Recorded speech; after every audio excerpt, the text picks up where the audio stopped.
Look, I want your reaction to exactly what's happened at the central bank. This has been such a fascinating story to watch domestically and internationally. Domestically, a real credibility problem here, and internationally, a credibility problem too, as Turkey seeks to attract new foreign investors and restore trust in its own fiscal and monetary policy agenda. Exactly what happened at the central bank that led to this leadership change?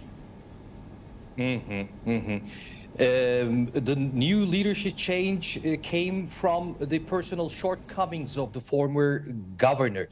It was not because the monetary policy was not managed correctly or falsely.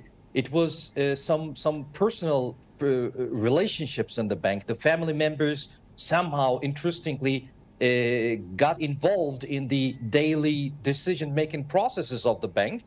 And so it was quite annoying for on the government side. And he was actually, we don't know really what happened actually, whether she resigned or she was sacked in accordance with the declaration, with the announcement from the president. She was sacked.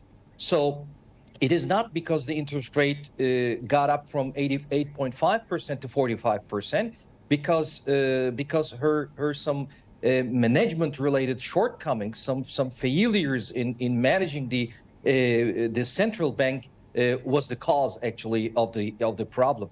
So there is a new governor today who was already a part of the rate-setting committee.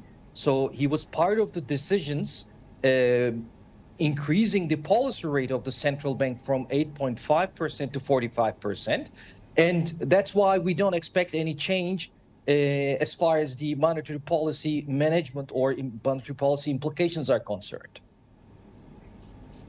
Okay, absolutely fascinating, because by most accounts, we saw that her appointment was really celebrated by the international investment community. She was an outsider, someone who was able to reset Erdogan's disastrous policy domestically when it came to interest rate policy management. So what should we expect next here with Karahan now at the helm of the central bank, Erkan out the door?